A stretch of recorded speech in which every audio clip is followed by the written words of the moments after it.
Bailey's Story, A Puppy Tale, Chapter 5. After the longest day of my entire life, I heard Mom's car pull into the driveway. Her car door slammed, and I heard running feet pound through the house. Bailey! The boy shouted, and the door to the garage flew open.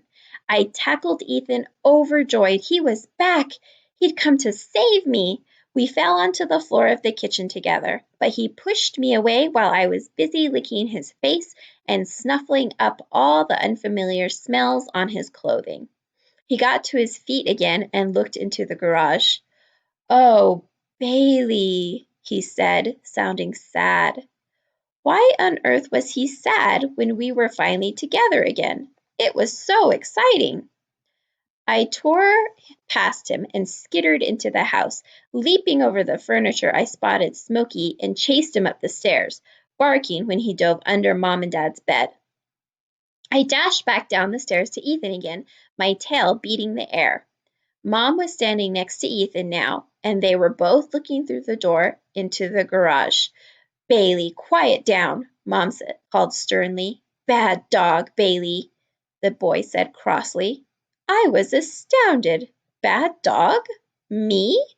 They had accidentally locked me in the garage and forgotten about me and left me there all day, but I was willing to forgive them.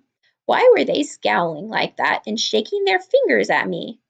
Moments later, I was back in the garage, helping the boy as he picked up everything I'd played with and put most of it into the tall metal trash container that I had knocked over. Mom came out and picked up the clothes, sorting through them, putting some in the trash, and taking some back inside the house. But no one praised me for finding out where those clothes had been hiding. Why were they in such grumpy moods? I couldn't be grumpy at all. I stayed close to Ethan and kept my tail flashing back and forth. I gave him a lick whenever I could. "Dog door," the boy said crossly, but he seemed to have forgotten how to play the game because he didn't push me out and he didn't give me any treats. I was beginning to think that dog door meant the same thing as bad dog. What a disappointment. I was quite sure I hadn't been a bad dog at all. I hoped Mom and Ethan would cheer up soon. It had been a very upsetting day, but I was willing to put the whole thing behind me. It seemed that the humans didn't feel the same way, though, because as soon as Dad came home, there was a lot of talking and even a little yelling, and I could feel that Dad was angry at me. I snuck into the living room to stay out of his way. Smokey sat on a windowsill and sneered at me. Dad and the boy left right after dinner. Mom sat at the table and stared at papers.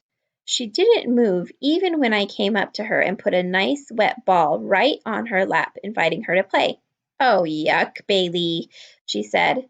When the boy and Dad came home, Ethan called me into the garage and showed me a big wooden box. I sniffed it, smelly new wood and fresh paint, not my favorite smells.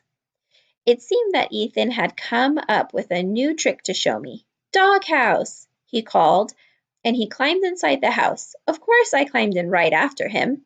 There was a thin pad on the floor for us to lie on.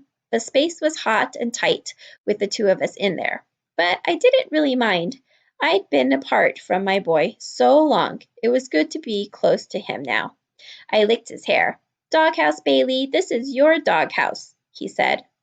Then he crawled back out and got some dog biscuits, which of course made the whole game even better.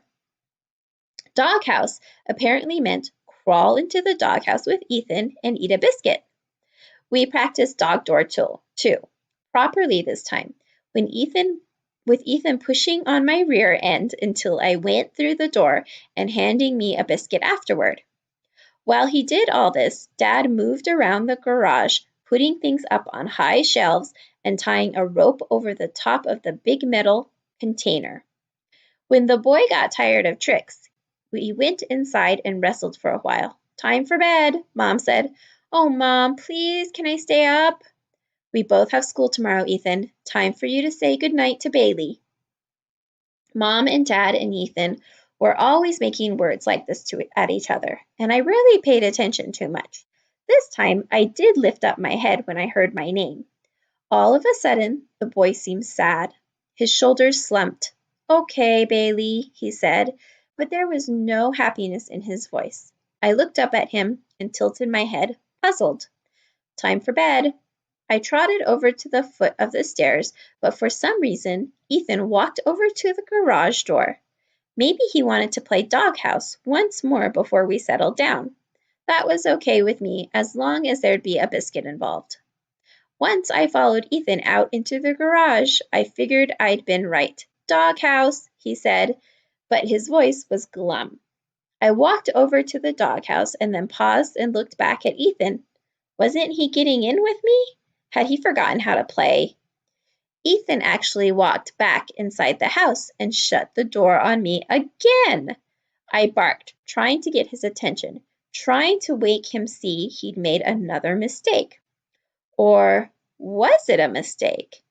Did they really think I'd been a bad dog? They couldn't. Was it because I'd peed and pooped in the garage? But no one had been here to let me out. Was it because I chewed up my dog bed? But I never slept on the thing anyway. It was just for show. Did they really expect me to stay out here in the garage all night long by myself? It couldn't be. I couldn't stand the thought of the boy lying in bed without me all alone. The idea was so sad it made me want to choose shoes.